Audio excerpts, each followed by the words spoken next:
¿Cuándo le hiciste caso a tu instinto y te salvó la vida? Tuve que salir para una cita y, por alguna razón, sentí la necesidad de quedarme sentado en mi coche antes de irme. Me quedé ahí, mirando alrededor, como por 2 minutos. Luego, la sensación se fue y me fui. Cuando estaba en la carretera, vi que había ocurrido un accidente justo minutos antes de que yo estuviera allí. Un camión explotó una llanta, chocó contra otros autos, lo que causó más choques. Fue un desastre. 2 personas murieron y otras varias quedaron gravemente heridas y tuvieron que ser llevadas al hospital. Yo estaba en el tráfico detrás del lugar del accidente por unas 2 horas, y no podía estar más feliz de haberme quedado en mi coche solo mirando antes de irme. A veces, todavía lo hago, recordando ese momento. Fue en la universidad, hace un par de años, cuando tuve esa sensación de confiar en mi instinto. Un amigo me había invitado a una fiesta en una casa fuera del campus, cerca. No tenía coche en ese momento, así que fui allí en mi longboard. Llegué y la fiesta se veía increíble, con un montón de ruido y música, pero algo me hizo querer dar la vuelta y regresar a casa. No pasaron ni 10 minutos cuando escuché los disparos. Alguien había llevado una arma a esa fiesta y disparó a 4 personas. Tristemente, 1 murió y 3 quedaron heridos. Mi amigo se había ido justo cuando yo llegaba y no sabía lo que había pasado, pero él estaba bien. Mi hijo de 3 años estaba asegurado en su silla de auto y de repente comenzó a decir: cierra las puertas, cierra las puertas. Presioné el botón para mantenerlo tranquilo y, apenas unos segundos después, un hombre borracho vino desde atrás del coche y trató de abrir las puertas para subirse. Nuestras puertas estaban cerradas, pero fue al coche de enfrente, lo abrió y comenzó a golpear al conductor. En ese momento, el semáforo cambió y ese conductor arrancó rápidamente. Yo lo seguí, dejando al borracho tropezando por la calle. Mi hijo estaba bien sujeto en su silla, que era bastante grande, así que no tenía forma de haber visto lo que sucedía detrás de nosotros, y estaba en el asiento trasero, por lo que tampoco podía ver los espejos laterales. Cuando era adolescente, ganaba algo de dinero ayudando a un granjero local a apilar heno. El heno se apilaba en un remolque que luego era remolcado por un tractor hasta el granero. Normalmente me sentaba en la parte delantera del remolque en el camino al granero, pero de repente sentí que ese no era un buen lugar para estar, así que me moví hacia la parte trasera. En cuanto lo hice, escuché un estruendo. El enganche se había soltado del tractor, justo cuando íbamos bajando una colina empinada. Bajé por la parte trasera y salté fácilmente, momentos antes de que el remolque volcara en un barranco. No estoy seguro si califica, pero solía vivir y trabajar en los suburbios. Una tarde, mientras manejaba de regreso a casa al anochecer, tenía 18 o 19 años y estaba solo en la casa. Mi hermano estaba fuera de la ciudad y mi mamá en casa de mis padres. Mi trabajo estaba a unos 16 kilómetros de mi casa, con tal vez 6 giros en carreteras de tamaño decente. Soy una persona bastante observadora, y no sería raro que el mismo coche me siguiera por la mitad de esos giros, pero esta vez un coche me siguió todo el camino hasta mi calle residencial.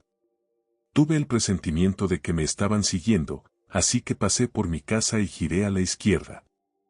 Mi casa estaba una calle más allá, en la esquina de otra calle residencial, que formaba un bucle de 1/4 de milla, y que también tenía otra pequeña calle que se reconectaba al bucle y luego volvía a mi calle. Este coche me siguió mientras hacía el bucle. Luego giré a la derecha para reiniciar el bucle y me siguió otra vez. Esta vez giré por la pequeña calle y completé el bucle nuevamente. Me siguió una vez más. Justo cuando estaba a punto de hacer el bucle por 4ª vez, finalmente se fueron.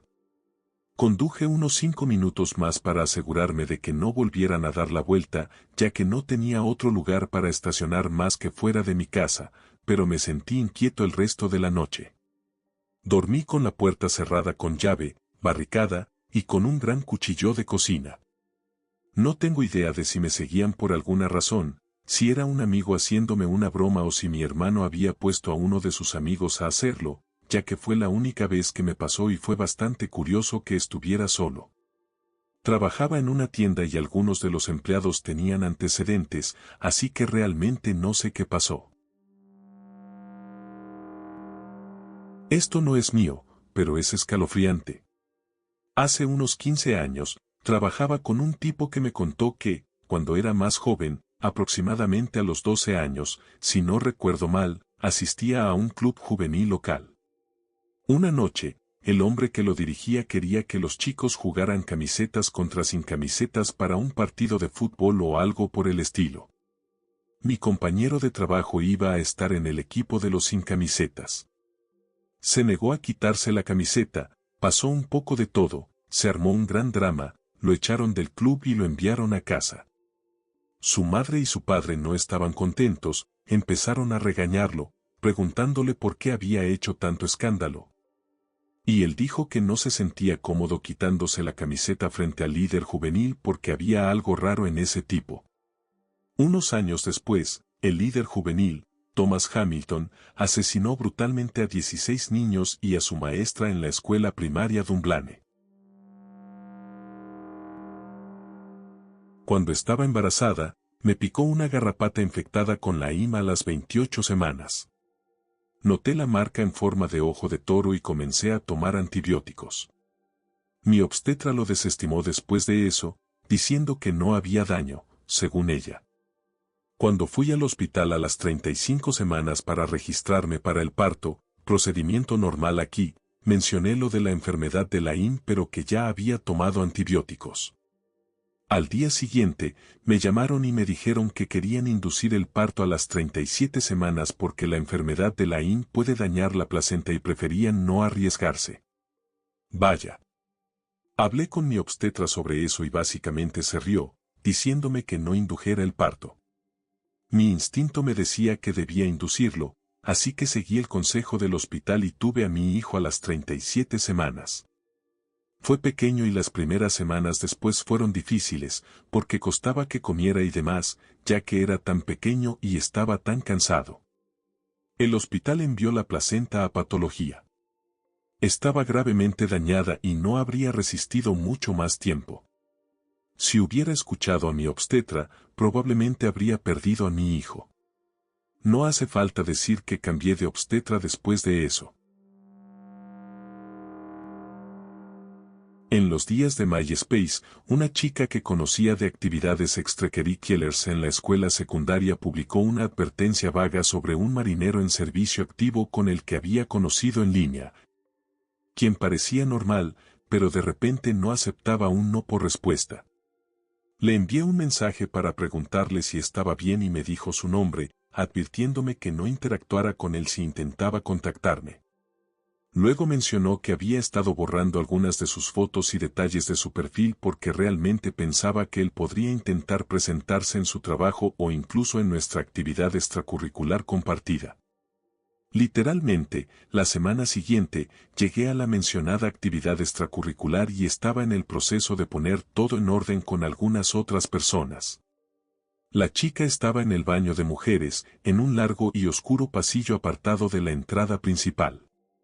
De repente, apareció un chico que parecía tener la edad de la escuela secundaria, y que podría encajar con nosotros solo por esa apariencia, pero que nunca había visto antes. Comenzó a mirar alrededor como si conociera el lugar y supiera lo que buscaba. Estaba acostumbrada a ver a otros chicos de mi edad que se acercaban por curiosidad, pero normalmente solo se quedaban parados incómodamente hasta que alguien los abordaba. El nivel de concentración de este chico me pareció extremadamente inquietante y no podía dejar de sentir que tenía que avisar primero a la chica y a cualquier adulto cercano. Debido a lo raro que me sentía, ya sabía que no quería hablar con él, así que miré la hoja de registro en la entrada. Era el acosador del que la chica me había hablado. En cuanto supe que no podría notar hacia dónde me dirigía, corrí por el pasillo hacia el baño de mujeres, donde encontré a la chica y le conté lo que había visto y cómo supe que era él. Ella comenzó a llorar incontrolablemente y le dije que cerrara la puerta con llave y que iba a avisar a los adultos tan pronto como pudiera encontrarlos. Luego encontré a dos de los adultos y les conté lo que había visto y lo que sabía sobre la situación, el hecho de que el chico en cuestión estaba literalmente en la otra habitación de nosotros.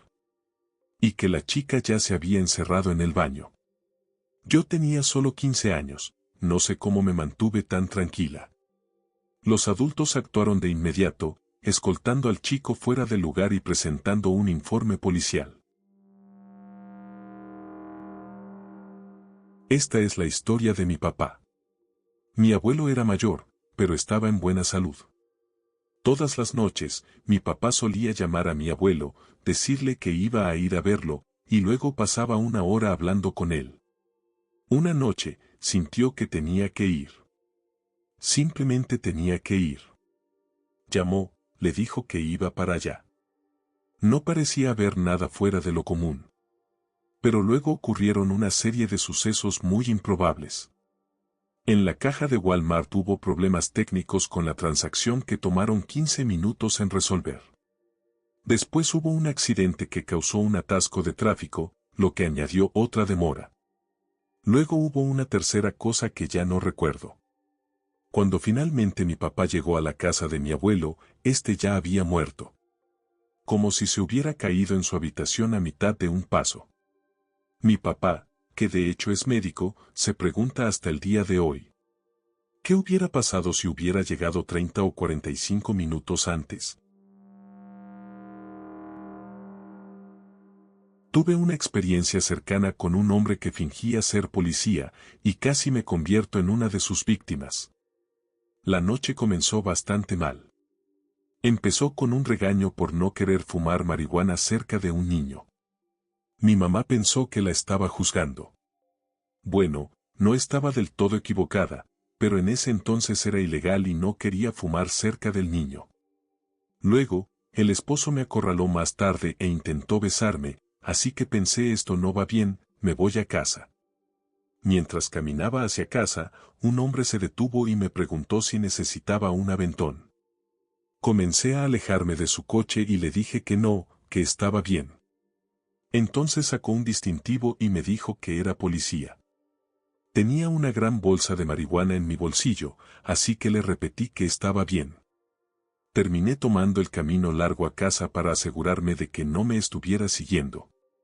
Curiosamente, fue una amiga de mi mamá quien lo hizo detener. El hombre estaba deteniendo a mujeres, fingiendo ser policía y agredió a varias personas. La amiga de mi mamá trabajaba con la policía y conocía a los agentes, por lo que cuando él intentó detenerla, supo que algo no estaba bien. No me di cuenta de con quién estaba tratando hasta que salió un artículo en las noticias sobre él. Estoy tan agradecida de que tengo la regla de alejarme siempre de los coches para no estar nunca al alcance de alguien. Siempre mantengo suficiente distancia de los coches para que, incluso si abren la puerta y se asoman, no puedan alcanzarme. Una noche, cuando estaba en la universidad, era el conductor designado y llevaba un coche lleno de gente a casa. El semáforo se puso amarillo y por un momento pensé en acelerar y pasar el semáforo. Por alguna razón que no puedo explicar, decidí no hacerlo. El coche a mi lado decidió hacerlo y fue chocado de lado por un camión de carga. Si yo hubiera pasado ese semáforo, podría haber muerto y matado a todas las personas que iban conmigo en el coche.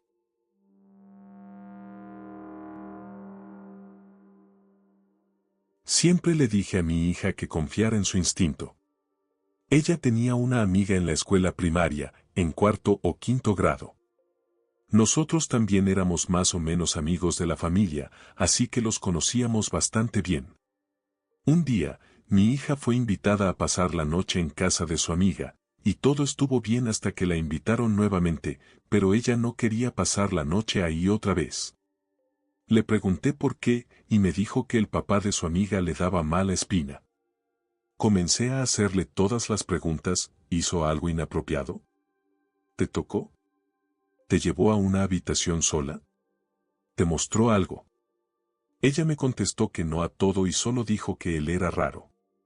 Le pregunté si quería que su amiga durmiera en nuestra casa y me dijo que no. No insistí más, pero durante las siguientes semanas le preguntaba de vez en cuando si había pasado algo inapropiado, pero nada pasó. Dejamos de ver a esa familia, pero no por eso, simplemente por la vida ocupada que tenemos con 4 hijos. 5 años después, el papá de su amiga fue arrestado por abuso infantil y la esposa se divorció de él. Mi hija y yo hablamos de este incidente muchas veces, y ella siempre me agradece por haberla escuchado. Yo siempre le digo que lo hice porque le enseñé a confiar en su instinto. Si yo hubiera forzado esa amistad, le estaría enseñando a no confiar en su intuición, y no quería hacerle eso, así que confié en su instinto. No fui yo, sino mi hija. Estábamos en un centro comercial y acabábamos de llegar a la zona de comida. Mi hija, 24 años, de repente se agitó y dijo, «Tenemos que irnos. Tenemos que irnos ahora». Pensé que estaba a punto de enfermarse, así que le dije que se fuera al coche, que yo iría a conseguir algo de comida para sus hermanos y que saldríamos enseguida. Ella parecía aterrada y dijo, «No. Tenemos que irnos ahora». No tenía idea de qué estaba pasando, pero rápidamente nos dirigimos al coche. Aún estábamos en el estacionamiento 10 minutos después, esperando en el tráfico, cuando varios coches de policía llegaron con las sirenas encendidas. Más tarde nos enteramos de que había estallado una pelea de bandas en la zona de comida donde acabábamos de estar. Arrestaron a una docena de personas. No tenemos idea de qué fue lo que ella percibió. No hubo gritos ni voces enojadas, ningún grupo reuniéndose, ni personas que parecieran algo distinto a familias comiendo. Pero de alguna manera, ella sabía que algo iba a suceder. No estoy seguro de si esto califica como lo más aterrador, pero hubo un tipo con el que solía ir a la universidad comunitaria entre 2014 y 2016. Llamémoslo Mark. Mark era mayor que yo por varios años, y si la memoria no me falla, estudiaba ciencias políticas. Teníamos amigos en común y lo veía en fiestas o en reuniones. No puedo decir que siempre me causara escalofríos, pero definitivamente había algo en el que me ponía incómodo. Irónicamente, podía ser sorprendentemente carismático y no tenía dificultades con las mujeres a pesar de no ser el hombre más guapo del mundo. Lo que realmente me sacó de onda fue una vez, en una reunión, cuando Mark y yo comenzamos a hablar. Dije algo que lo hizo detenerse y mirarme fijamente. Yo lo miré de vuelta, pensando que era una broma, pero entonces noté que no había nada en sus ojos. Como mirar a agujeros negros. Me dejó completamente desconcertado. Era un tipo increíblemente inteligente, también. Y casi me avergüenza decir que terminamos llevándonos bien por un tiempo después de eso porque nunca pude quitarme la sensación rara que me daba. Pero solo podía tolerarlo en dosis pequeñas, así que lo mantenía a distancia hasta que descubrí quién era realmente. Aparentemente, años antes de que termináramos en la universidad comunitaria, él había estado en algún tipo de fraternidad o viviendo en una comunidad donde organizó una fiesta y terminó violando a una mujer. Me enteré de esto a través de un amigo cercano que lo conoció en ese entonces, pero que fue golpeado hasta quedar inconsciente por otras personas en la casa antes de que pudiera detenerlo. Me contó que Mark había hecho psicodélicos en el desierto con algunos amigos antes de ese incidente, y cuando regresó, simplemente era diferente. Obviamente, aseguré que no hubiera más contacto entre nosotros. Bueno, a través de amigos en común, supe que hace unos años mató a su madre. El tipo sufrió un colapso psicótico, la mató y arrojó su cuerpo al lago de su ciudad. Apareció en las noticias locales. El tipo sigue tan fuera de sí que lo han puesto en una institución mental del Estado para el resto de su vida. En marzo pasado, antes de que mi padre falleciera, llamé a mi mamá para ver si había recibido un mensaje de texto que le había enviado después de casi un año sin hablar con ella. Algo me decía que tenía que llamarla y, cuando lo hice, me contó que iba camino al hospital porque mi padre estaba en urgencias y había sufrido un ataque al corazón mientras hablaba con el médico. Y luego otro más en la ambulancia de camino al hospital. Más tarde, esa misma noche, nos enteramos de que ya había tenido otro ataque al corazón 2 semanas antes, más o menos por San Valentín. Lo cual fue muy extraño porque por esa misma época tanto mi hermano como yo empezamos a tener dolores fuertes en el pecho. Al punto de que le dije a mi esposo que estaba a punto de ir a emergencias y no esperar a la cita que tenía una semana después. También supimos que tenía insuficiencia cardíaca congestiva, un coágulo de sangre en el pulmón derecho y 2 coágulos en el corazón. Lamentablemente, falleció menos de 2 meses después de que nos enteráramos de todo eso. Después de su muerte, su cardiólogo le dijo a mi madre que tenía una condición cardíaca genética y que mis hermanos y yo debíamos hacernos estudios. Ahora tengo el mismo cardiólogo que tenía mi papá, y es muy triste ir a ese consultorio sabiendo que él estuvo ahí antes. Cuando tenía unos 15 años, caminaba a casa después del anochecer con mi novio de la secundaria. Al cruzar una intersección en el vecindario detrás de mi casa, había 3 chicos caminando hacia nosotros desde la izquierda. Aproximadamente 20 segundos después de haberlos pasado, de repente sentí la necesidad de mirar hacia atrás y noté que los chicos habían desaparecido, nunca cruzaron la intersección que se acercaban a atravesar. Al mirar la zona detrás de nosotros, vi a un chico mirándome, que luego rápidamente se escondió detrás de un árbol. Mi novio y yo comenzamos a correr rápidamente, cortando por los patios, y llegamos a mi casa. Cuando miramos por la puerta trasera para ver si nos habían seguido, los vimos en el jardín de los vecinos, literalmente golpeando los arbustos porque claramente pensaban que nos estábamos escondiendo allí. Llamé a la policía, y cuando un oficial mayor investigó, regresó para decirme que habían encontrado a los chicos, pero solo pensaban que eras bonita y querían saber dónde vivías. Claro, obvio, maldito oficial. Los policías los dejaron ir porque era inocente. Claro, estaban buscando en los arbustos porque solo pensaban que era bonita. Dios, qué suerte que miré hacia atrás esa noche. En 2014, Pakistán fue afectado por frecuentes ataques terroristas debido al papel del país en la lucha contra el terrorismo. Una mañana, cuando salía del tribunal y me dirigía a una pequeña oficina en el edificio del tribunal donde estábamos conversando con mis colegas, comenzó el sonido de disparos. Algunos de mis compañeros más jóvenes intentaron ir a ver qué estaba pasando y los llamé de vuelta, temiendo que pudieran recibir una bala perdida.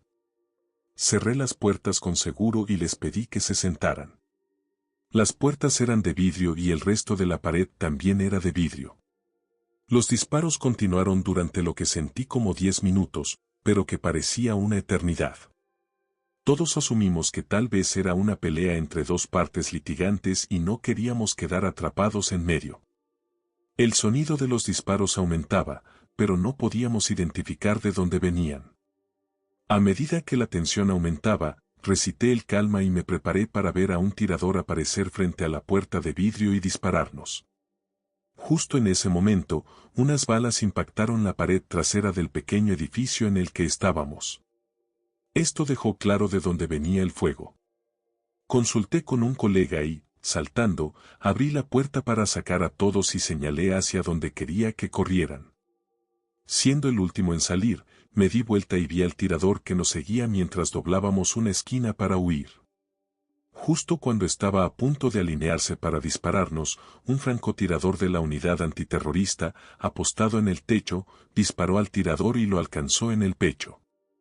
El tirador llevaba un chaleco suicida y, justo cuando se dio cuenta de que estaba acabado, tiró de la cuerda y vi un cuerpo humano volando en pedazos, una visión inolvidable.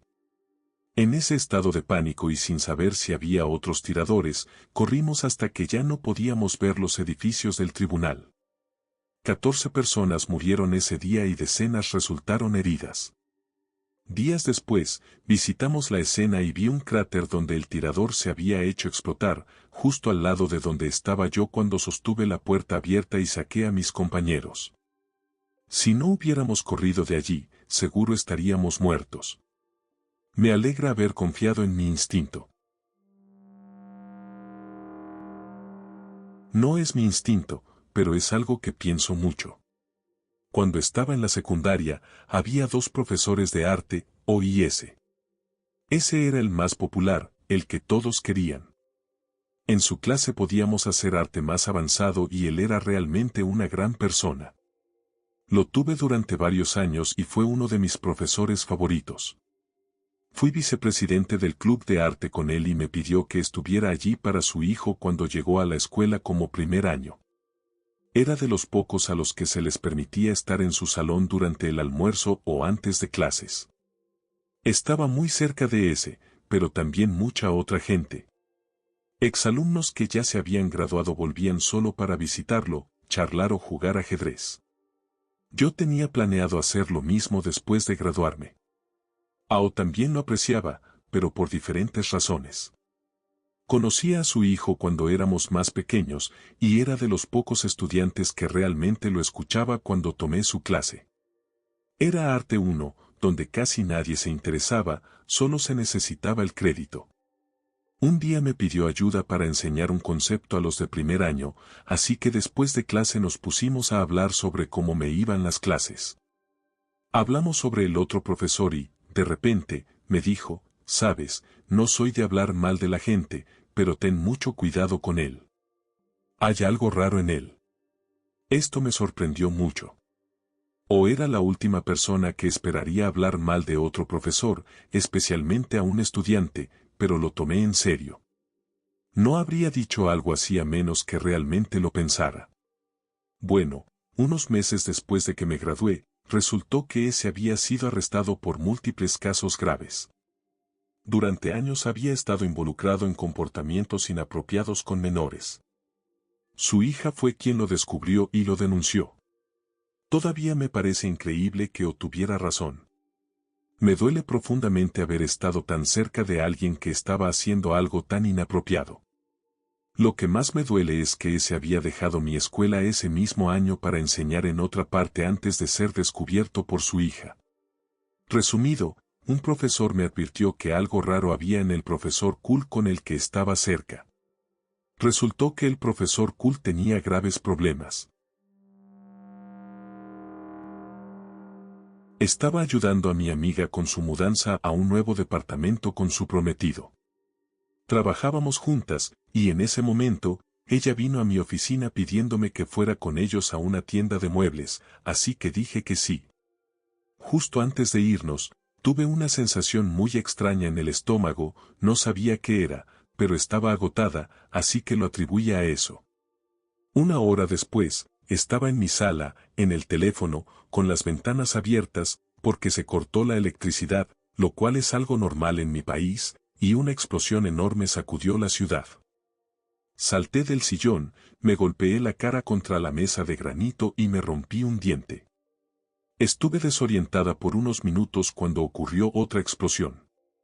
Miré por la ventana, todas las ventanas de todos los edificios cerca de mí estaban hechas añicos y comencé a buscar señales de lo que había sucedido. Vi una enorme nube del lugar de la explosión y supe que mi amiga y su prometido estaban cerca. Las líneas estaban caídas, la gente estaba en pánico y había patrullas de policía, ambulancias y camiones de bomberos por todos lados. Ambos resultaron gravemente heridos, pero por suerte, sobrevivieron. Si hubiera ido con ellos, probablemente también habría quedado herida o incluso muerta. Esto sucedió cuando tenía 9 años. Mi primo, que tenía 7 en ese entonces, vino a mi casa a jugar y mi papá tuvo que salir a comprar víveres mientras mi mamá estaba durmiendo arriba.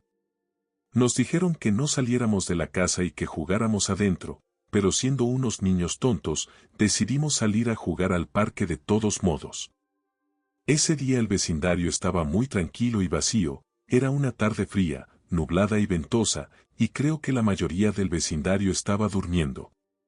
Mi primo y yo estábamos disfrutando del parque cuando, de repente, un camión azul se detuvo y los dos tipos dentro comenzaron a mirarnos.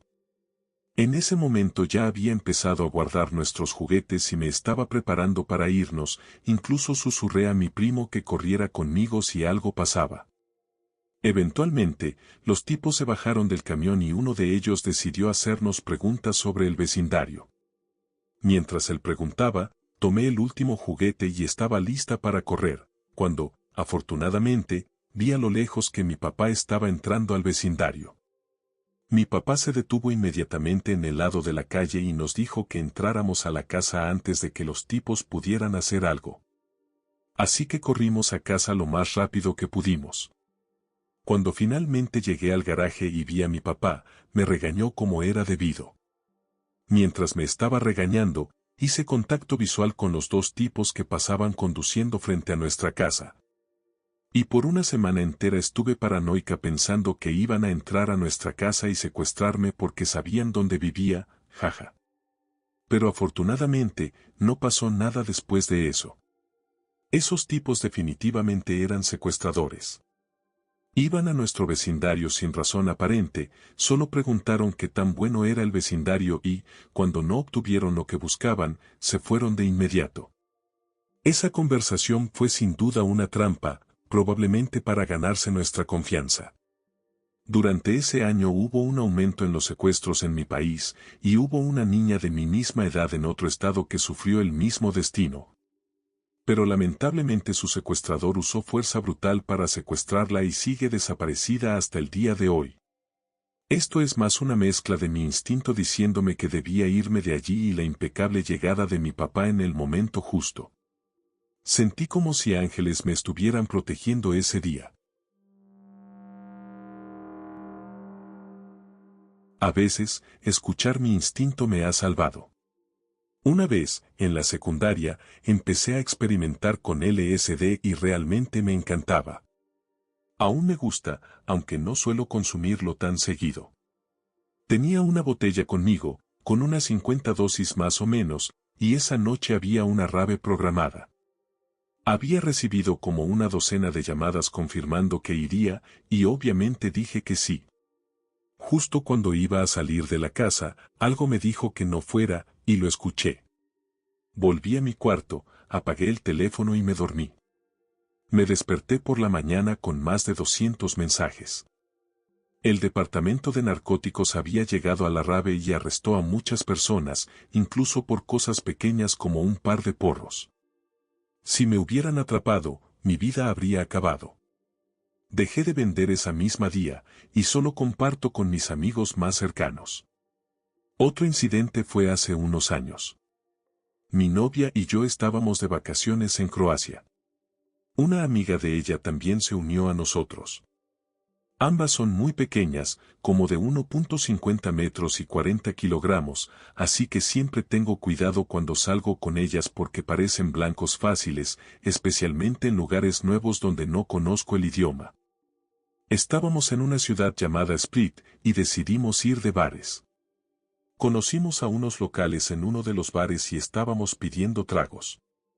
Algo me dijo que debía cambiar de bebida con las chicas, solo por si acaso. Solo por si acaso resultó ser muy cierto, las bebidas estaban adulteradas. No estoy seguro si eran para mí o para una de las chicas, pero mi novia estaba totalmente fuera de sí. Ella puede aguantar sus tragos, pero esto era otra cosa. Le tomó un rato, pero cuando le dio, estábamos en otro bar. Ella estaba completamente borracha. De repente vi a uno de los locales del bar en el que estábamos antes, y eso me asustó por alguna razón. Se me acercó y dijo que había una fiesta en su casa y que debíamos ir con él, y como estaba algo alterado, dije que sí. Mientras nos dirigíamos hacia afuera, vi a unos tipos enormes en la esquina de mi ojo y parecía que nos estaban siguiendo. Inmediatamente me giré hacia las chicas y les dije que fueran al baño, en nuestro idioma. Luego le dije a este tipo que lo alcanzaría en un segundo y me dirigí hacia el baño también. Todos mis instintos me gritaban que sacara a todos de allí y regresara al apartamento, y eso fue exactamente lo que hice. Literalmente tuve que cargar a mi novia, no encontramos un taxi, pero seguimos caminando.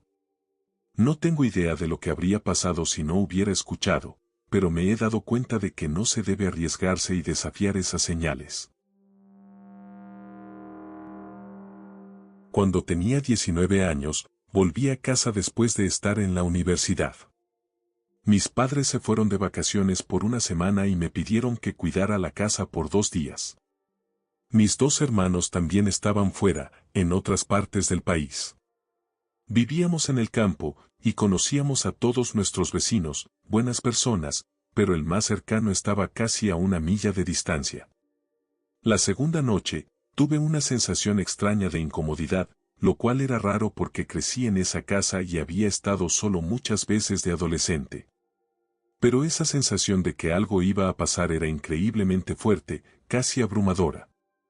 Así que tomé uno de los rifles de mi papá y lo llevé a mi cuarto en el piso de arriba. Cargué el rifle, pero no lo aseguré. Lo dejé en una esquina junto a mi cama y me acosté a dormir, incómodo. Nunca había hecho esto antes ni lo he vuelto a hacer. Alrededor de las 3 de la mañana, me despertó el sonido de alguien caminando por la casa. Los escuché subir las escaleras y llegar a la plataforma frente a mi cuarto, donde hay 2 escalones más. En ese momento me levanté en silencio, agarré el rifle, me metí detrás de la cama y lo apunté hacia la puerta. Los escuché subir esos 2 escalones hacia mi habitación. Cuando comenzaron a girar el pomo de la puerta, accioné el rifle para cargar la bala, lo que produjo un fuerte clic audible. Vi cómo el pomo de la puerta giraba de nuevo, manteniendo la puerta cerrada, y escuché a la persona bajar corriendo las escaleras y salir de la casa. Después de un rato, tomé el rifle y recorrí las habitaciones, pero sabía que ya se habían ido. No faltaba nada ni había señales de robo. 24 años después, aún no tengo idea de quién intentó entrar en nuestra casa ni por qué, o por qué esa persona fue directamente a mi habitación a las 3 de la mañana. Me alegra que no lo hicieran, porque probablemente no estarían vivos. Pero lo más raro fue esa sensación extraña e incómoda que sentí la noche anterior. No fui yo, sino mi mamá. Cuando empezó a conducir camiones hace unos 20 años, comenzó llevándose con ella a un gato anaranjado y blanco llamado Little Boy. Fue un compañero increíble durante los 17 años que vivió, le brindaba compañía en los caminos solitarios, la mantenía motivada y riendo, y también la protegía. Little Boy era un gato muy amigable en general, por lo que la mayoría de las personas que se acercaban a su camión lo encontraban muy tranquilo, excepto por un tipo. Mi mamá lo vio acercarse y sintió una sensación extraña. Mi mamá es una mujer pequeña y baja para esa industria, por lo que sabe que puede ser un objetivo. Cuando él se acercó y dijo hola, Little Boy se puso muy molesto, se infló, escupía, gruñía, etc. Mi mamá se sorprendió, pero confió en su gato y en su instinto. Le habló amablemente, y él le preguntó si podía ver su camión, después de hacer una broma sobre también tener un gato gruñón. Ella rechazó educadamente y dijo que estaba ocupada antes de dirigirse a otro área de descanso. Resultó que ese tipo andaba robando y agrediendo a personas. Mi mamá nunca más tuvo una experiencia como esa en la industria del camión, pero su gato le enseñó a confiar en su instinto con las personas y hasta el día de hoy sigue haciéndolo. Little Boy actuó de esa manera unas 5 a 10 veces más, pero cada vez mi mamá también tenía esa sensación. Confía en tus mascotas si no les gusta a alguien. Tengo algunas, pero honestamente la más aterradora no me pasó a mí. Estaba cuidando a los hijos de una pareja que eran amigos de mis padres, y el papá era conductor de camión. Esa mañana, la mamá estaba llorando y, para ser honesta, fue muy desconcertante tanto para mí como para el papá, ya que ella era una madre tipo fuma como una campeona y nunca lloraba por nada. Solo la recuerdo aferrándose a él y suplicándole que no fuera a trabajar porque algo se sentía mal. Cuando él me preguntó qué debía hacer, no sé por qué me preguntó, ya que solo tenía 19 años, le dije que confiara en su esposa. Llevé a los niños a su habitación y jugamos un rato hasta que el papá entró y dijo que íbamos a salir a cenar. Así que fui con ellos y me encargué de los niños para que pudieran tener una especie de cita. A la mañana siguiente, recibí una llamada del papá dándome las gracias una y otra vez. Finalmente logré que me contara la historia. Esa mañana, su compañero de manejo se quedó dormido al volante. El papá de los niños que cuidaba iba a estar durmiendo en la parte trasera durante ese turno, pero la mujer que lo reemplazó en ese viaje estaba dormida en el asiento delantero. Eso le salvó la vida a ambos. La parte trasera del camión quedó completamente aplastada por otro camión, ya que el hombre que se quedó dormido despertó y pisó los frenos para no chocar contra la mediana de la carretera. He tenido algunos momentos de intuición y casi accidentes, pero nada se compara con esto. Cuando era niño, por alguna razón me gustaba ver y hablar con trabajadores manuales. Una vez, cuando tenía 7 años, había un tipo que solía lavar autos por nuestra zona, y cada vez que lo veía mientras andaba en bicicleta, me detenía a ver qué hacía y tal vez a charlar un poco. Pero un día, realmente quería que lo acompañara a algún lugar, no recuerdo bien si era una invitación a su casa. Ahora me siento realmente tonto por esto, pero accedí a regañadientes y fui con él. Él me presionó un poco con enojo, pero yo era demasiado pequeño para darme cuenta. Mientras íbamos, pasamos por una casa que reconocí como la que habíamos vivido hace un tiempo. Le mencioné eso, y él pareció dudar. Esa duda me dio la señal de alerta y reaccioné. Empecé a regresar en mi bicicleta. En cuanto lo hice y él lo notó, comenzó a gritarme. Esto me asustó aún más, así que no miré atrás y simplemente pedaleé rápido hasta casa, llegando a salvo. Nunca lo volví a ver, al menos no que lo recuerde. Esto es solo una especulación mía, pero tal vez dejó de trabajar en la zona porque temía que yo pudiera contarle a mis padres, informar a la policía y que lo atraparan si lo veían cerca. Pero ustedes juzguen. Pero bueno, sigo vivo y respirando. Posiblemente esquivé una bala ese día, pero quién sabe. Fue un niño tonto, eso sí. Quería hablar con una profesora sobre un ensayo que estaba escribiendo. Sabía que sus horas de oficina estaban disponibles, acababa de hablar con algunos amigos y tenía buenas calificaciones. Era un nuevo semestre y todo estaba bien, incluso el clima era agradable para el término de otoño.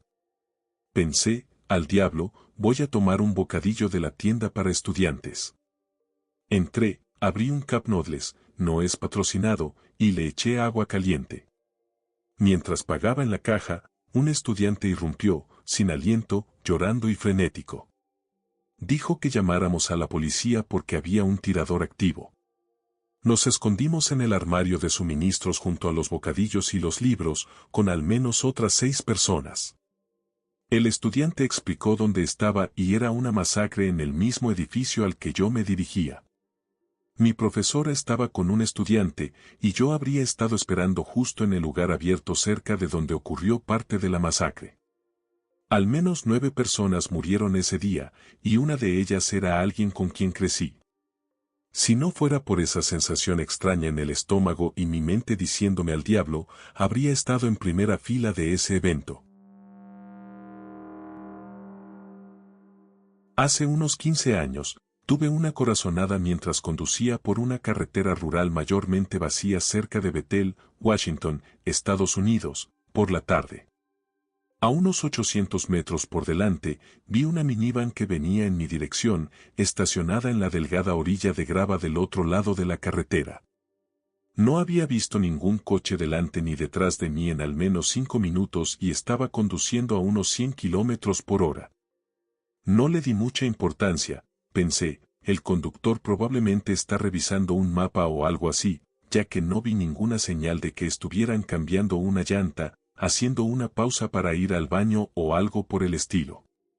Aún así, reduje la velocidad tal vez 10 kilómetros por hora para estar más seguro, por si acaso algún niño salía corriendo desde detrás de la minivan cuando me acercara lo suficiente para ver sus caras. El vehículo no tenía nada de particular, algo como una Dodge Caravan de unos 10 años con una pareja de origen asiático y al menos 3 niños dentro, aún bastante lejos. Las ruedas del vehículo estaban rectas y estaba completamente detenido. Tal vez percibí algo en el movimiento de la cabeza del conductor. Todo parecía normal, pero a la vez algo no estaba bien.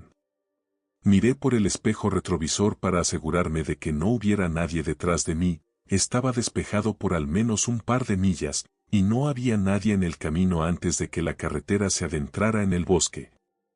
Con visibilidad clara y sin nadie alrededor. Ahora iba mucho más despacio, tal vez a unos 50 kilómetros por hora en una zona de 100 kilómetros por hora, y cuando me acerqué más, el conductor me miró directamente. Giró el volante a la izquierda y aceleró lo suficiente para que la minivan hiciera un movimiento brusco, levantando polvo y piedras. No sabía exactamente qué estaba haciendo, pero gracias a mi instinto de alerta, ya estaba preparado para reaccionar. El tipo se desvió completamente de la carretera, bloqueando ambos carriles con el lado del pasajero de la minivan, como si hubiera intentado dar una vuelta en U. Se arrepintió y se detuvo completamente bloqueando la carretera. Lo único que podía ver frente a mí eran las caras de su presumible esposa y los 2 niños mirando desde sus ventanas, a tal distancia que parecía que estaba intentando matarlos. Por supuesto, pisé el freno y no tuve más opción que salirme completamente de la carretera. No había forma de que pudiera detenerme a tiempo, incluso a 50 kilómetros por hora, ya que él había bloqueado ambos carriles y la orilla también. En lugar de chocar de frente contra la minivan, decidí darle a mi novia y a mí mayores posibilidades de sobrevivir al intentar esquivar por el campo sin pavimentar en mi Toyota Corolla de los 90. En lugar de bloquear completamente el ABS, frené con fuerza para poder girar sin perder el control. Recibimos un fuerte golpe al salir de la carretera, pero afortunadamente no había una valla y solo iba a unos 30 kilómetros por hora en ese momento después de haber desacelerado y casi bloquear los frenos. Tan pronto como me di cuenta de que estábamos bien, miré y vi cómo la minivan retrocedía y se alejaba. Pude volver a la carretera y mi suspensión no se rompió, así que al final no hubo daño. He pensado mucho sobre esto, y no llego a otra conclusión que no sea que él estaba tratando de crear un accidente grave de forma calculada.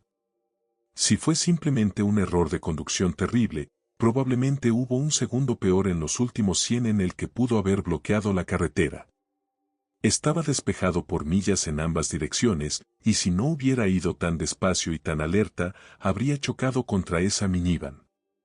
Pero, ¿por qué el lado del pasajero? Si su familia necesitaba dinero del seguro o algo así, ¿seguro que no lo haría de otra manera? No sé si esa minivan tenía bolsas de aire laterales, pero si las tenía, estaba pensando en esos pequeños rostros en las filas traseras. Vivo debajo de un alquiler de Airbnb, y como las personas iban a quedarse allí por un tiempo, llevé a mi perro a casa de mis padres mientras los huéspedes estaban allí. Él ladra mucho cuando me voy a trabajar. Bueno, estuvo allí como un mes, de manera intermitente. Vivo cerca de mis padres, así que no fue un problema y nos vimos mucho. Después de un tiempo me cansé de que él estuviera allí y quise que regresara a casa, y dije, ¿quién se importa si el Airbnb se molesta? Lo quiero en casa conmigo. Recuerdo que mi mamá me dijo, sí, te entiendo. La noche siguiente tuve un sueño en el que estaba dentro de la casa con mis padres y mi perro. Lo estaba sosteniendo, llorando a mares, sin importarme que mis padres estuvieran detrás de mí viéndome. Creo que estaba feliz de verlo o triste, no recuerdo, pero sí recuerdo que no quería soltarlo. Solo sé que estaba llorando mucho. Me desperté y pensé, vaya, qué sueño más raro. Pensé en contarle a alguien, pero no lo hice y me fui a trabajar. Más tarde ese día, recibí una llamada de mi papá diciéndome que tenía que ir a casa inmediatamente, que algo le había pasado a mi perro. Empecé a conducir hacia su casa con lágrimas ya en los ojos, pensando lo peor posible. Bueno, cuando llegué, efectivamente, mi perro había muerto. Estaba acostado debajo de la camioneta de mi papá, y él no sabía que estaba allí cuando empezó a arrancar.